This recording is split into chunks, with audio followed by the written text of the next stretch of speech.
I've seen a lot of change, been through a lot of things. আমাদের teaching already শুরু হয়ে গেছে মনে হচ্ছে, একটা দুটো হয়েছে বাইরে কিছু একটা হয়েছে। তো তোমাদের কাছে অলরেডি লেসন প্ল্যান আছে। তো লেসন প্ল্যান এখানে একটা স্টিকার দেওয়া আছে, মূলত যেগুলি আছে আমরা চারটে পার্টে লেসন প্ল্যানটাকে আমরা সাজিয়েছি। একটা আছে ইন্ট্রোডাক্টরি পার্ট, একটা ডেভেলপমেন্টাল পার্ট, একটা আছে রিক্রিয়েশনাল, একটা কনক্লুডিং পার্ট। তোমাদের কাছে অলরেডি সেগুলি আছে। তো এখানে ইন্ট্রোডাক্টরি পার্টে যেটা আছে অবজেক্টিভ আমরা লিখছি, আমরা অলরেডি আমরা করেছি। আর এখানে জেনারেল ওয়ার্ম আপ থেকে শুরু করে স্পেসিফিক স্কিল, আমাদের মেইনলি আমরা যেটা করতে চলেছি যে টিম গেমের জন্য আমরা লেসন প্ল্যানটা বানাবো। আমরা যখন টিমের যখন মানে যে গেমগুলি আছে, ধরা যাক আমাদের football, basketball, volleyball, badminton, cricket, whatever, সেই সমস্ত গেমের যে স্কিলগুলি আছে সেগুলি আমরা টিচিং করবো। তো প্রত্যেকটা স্কিল ধরে ধরে আমরা যদি আমরা শেখাতে যাই, তো স্কিলটাকে আমরা আগে দেখবো যে স্কিলটাকে কমপ্লিটলি আমরা তাদের শেখানোর যদি চেষ্টা করি, তাকে পার্ট বাই পার্ট আমরা নিয়ে যাবো। প্রথমে আমরা কি করি না, ডেভেলপমেন্টাল স্টেজে কি করি না, আমরা স্কিলটাকে ব্রেকডাউন করি বিভিন্ন পার্টে। তোমরা দেখেছো হয়তো যারা এমপিএডে আছে, আমি যখন ক্রিকেট করিয়েছিলাম যে যখন বোলিং করব, দেন আমরা ওয়াকিং করেছি, আমরা রান করেছি, তারপর আমরা হার্ডেল দিয়ে জাম্প করেছি, জাম্প করার পরে ওটাকে এবার সাম আপ করে বোলিং অ্যাকশনে এনেছিলাম। তো এইভাবে পার্ট বাই পার্ট আমরা এটাকে শেখাবো।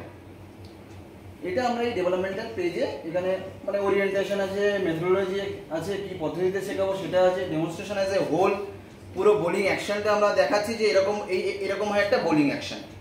বা আমরা ব্যাটিং যখন করেছি পুরোটাই শেখালাম, যে প্রথমে দেখালাম যে ব্যাটিং কীভাবে করতে হয়। আমরা যদি ফ্রন্ট ফুট ডিফেন্স করতে যাই বা ড্রাইভ করতে যাই, পুরোটা দেখানো হলো। তারপর পার্ট বাই পার্ট যে আমরা জানি যে ফার্স্ট হচ্ছে কি না stance, execution and follow through, এই পার্ট।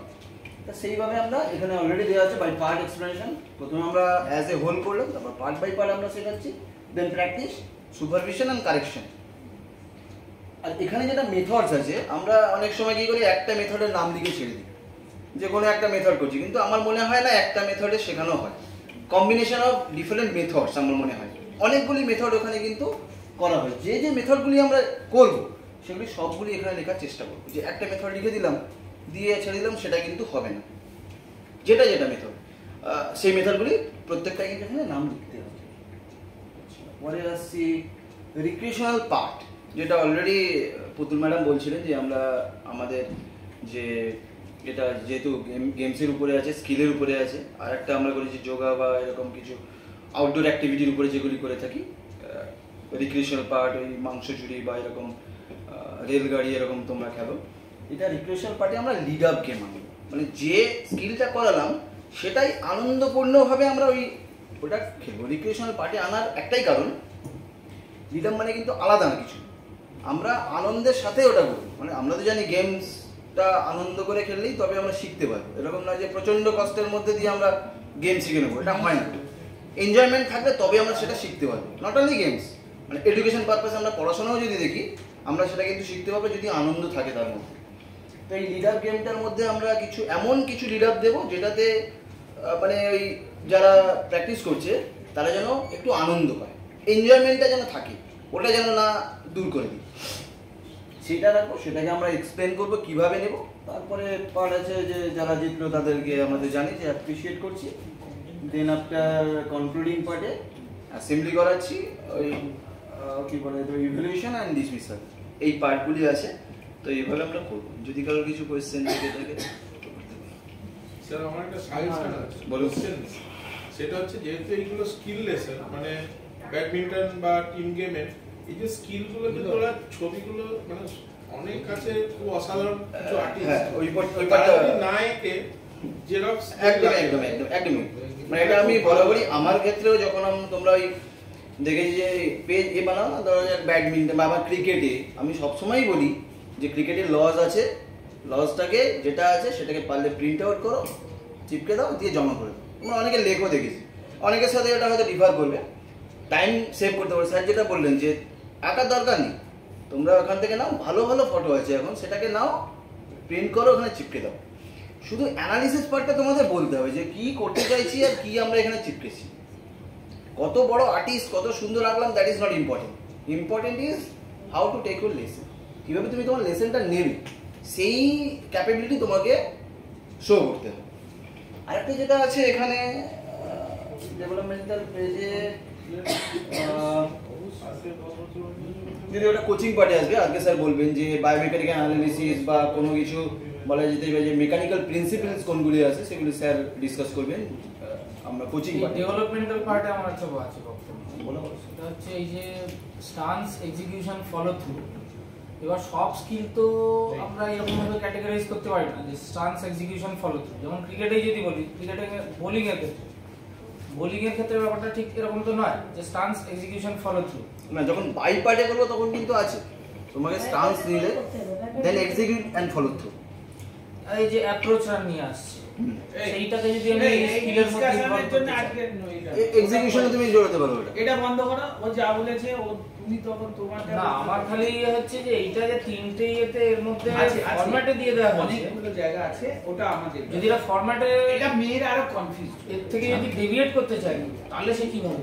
কি কোনটা ওটা মানে যে স্কিলগুলো স্টান্স, এক্সিকিউশন, ফলো থ্রু, মানে বোঝা যাচ্ছে না যে স্টান্সটা আর এক্সিকিউশনটা একসাথে হয়ে যাচ্ছে তুমি বলছো, বা এরকম অনেক স্কিল আছে যে এক্সিকিউশন আর ফলো থ্রুটা একসাথে প্রায় হয়ে যে যায়। স্কিলে আমি এটাকে এই তিন ভাগে ভাগ না করে অন্য কিছু ভাবে করতে চাইছি, অ্যাপ্রোচ, রান, টেক অফ ইত্যাদি ইত্যাদি করতে চাইছি, তাহলে এইটা তো আমার ফরম্যাটের মধ্যে রয়েই যাচ্ছে।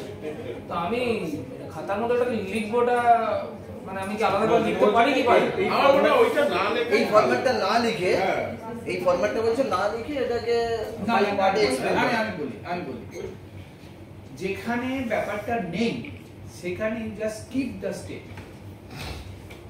উল্লেখ করা সেটাই, অথবা উল্লেখ করে দাও। যেমন আমি বলি short service in badminton, short service ব্যাডমিন্টনে কিন্তু ফলো থ্রু প্রায় নেই বলি, তাহলে ওখানে ফলো থ্রু হিসাবে লেখারই দরকার নেই কিছু। অথবা এটা লেখা যে এই স্কিলে র‍্যাকেটের ফলো থ্রু সেরকম নেই, সুতরাং এটা ইনক্লুশন করা দরকার। ব্যাস, দ্যাট ইজ সেটাই। ওইটার জন্যই মানে স্টুডেন্টরা কি এটা দেখে অনেক সময় কনফিউজ হয়ে থাকে যে না আমাকে একটা স্কিলকে এই তিন ভাগেই ভাগ করতে হবে, জবরদস্তি stance, execution, follow through create করবে। আচ্ছা, এবার আরেকটা জিনিস আমি অ্যাড করে দিই, স্যারে যা বলেছেন তার সঙ্গে যারা বিপিএড তারা শোনো, আমরা সেদিনে খেলার মাঠে যারা ছিলে আমার কাছে তাদের সঙ্গে আমি এটা অনেকক্ষণ আলোচনা করেছি, প্রায় একটা ক্লাসই নিয়ে নিয়েছি। সেটা হচ্ছে স্যার সবটাই খুব সুন্দর করে কভার করেছেন, কিন্তু তোমাদের এর সঙ্গে যে জায়গাটা স্যার খেয়াল করেননি, যেটাতে তোমাদের গুরুত্ব দিতে হবে সেটা হচ্ছে after learning the skill, after teaching the skill, how the student will practice it. So practice drill is important in such case. অর্থাৎ স্টুডেন্টকে তুমি শর্ট সার্ভিস শেখালে ব্যাডমিন্টনে, এইবার স্টুডেন্টরা সেই শর্ট সার্ভিসটা প্র্যাকটিস করবে কি করে, এইটা কিন্তু ইনক্লুশন করতে হবে লেসনে ভালো করে। তোমরা যারা বিপিএড অ্যাটলিস্ট একটা তো করবেই প্র্যাকটিস ড্রিল, কিভাবে করবে চারজন করে ভাগ করে দিয়ে দুটো শাটেল দেবে, দুজন কোনাকুনি সার্ভিস করবে, আবার চারজন চারটে করে করার পরে পরের চারজন আসবে, এইটা কিভাবে করবে এইটা ওখানে লিখতে হবে। এইটা আরেকটু আমাদের এখানে নেই, স্যার ঠিকই বললেন। আমি যেটা বললাম যে প্রত্যেকটা পার্ট যেটা আমরা করছি না, প্রত্যেকটা পার্টের জন্য অন্তত দুটো তিনটে ড্রিল তোমাদের দিতে হবে। এক্স্যাক্টলি, মানে একটা স্কিলকে যখন ব্রেকডাউন করছো প্রত্যেকটা পার্টের জন্য কিন্তু ওই ড্রিল, এখন দেখবে ইউটিউবে প্রচুর ড্রিল থাকে, মানে কয়েক মানে হাজার হাজার আছে। আর একটা ভালো জিনিস যে তোমরা প্রত্যেকটা এক্সারসাইজ যদি একটা বাঞ্চ বানাতে পারো, এরকম একটা বই যদি বানিয়ে নিতে পারো, বা এরকম ভিডিও ডাউনলোড করো, একটা মানে অ্যাক্টিভিটির একটা ফোল্ডার একটা করে রাখলে, বা একটা বই বানালে প্রচুর পরিমাণে অ্যাক্টিভিটি। না, আমরা যদি অ্যাক্টিভিটি বেশি জানি তাহলে কি হবে, বাচ্চাদের কিন্তু মনোটোনাস বিষয়টা আসবে না। একই জিনিস প্রতিদিন হয়তো 4টে লেসন নিচ্ছ, একই জেনারেল ওয়ান মান্থ একই করেই যাচ্ছে। আমরা যেটা সাধারণত এখানে হয় যে তোমাদের যেটা প্রবলেম হয় কি 10 ল্যাপস দো, চলো 10 ল্যাপস দো, মানে এটা তোমাদের বলে বলছি না, আমরাও যখন করেছি, যখন খেলেছি, স্যার এলেন চলো 10 ল্যাপস দো, মানে আমরা যখন দৌড়াচ্ছি তো মুখেও বলতে বলতে দৌড়াচ্ছি, স্যারের গোষ্ঠী হয়তো উদ্ধার করে দিচ্ছি, জায়গাটা থেকে কাটিং করে দিও।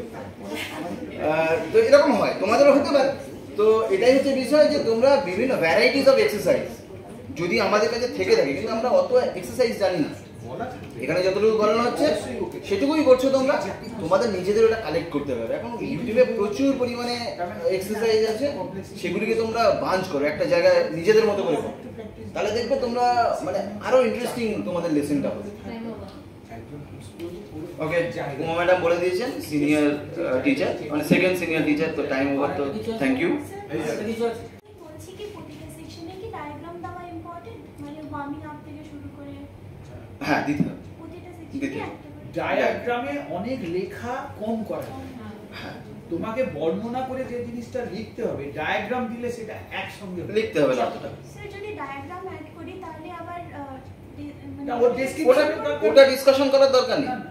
দেখো মূলত লেসনটা আমার যতটুকু মনে হয় লেসনটা কিন্তু তোমার বোঝার জন্য, যে তুমি কিভাবে ক্লাসটা নেবে তুমি সেটা বুঝলে তোমার হাতের কাছে একটা রেডিমেড থাকলো। যদি কিছু আমরা টাইম থেকে বেরিয়ে যাই, যেন না বেরিয়ে যেতে হয় আমাকে, আমার লেসনটা আমার জানা রইলো যে আমি কি নেব।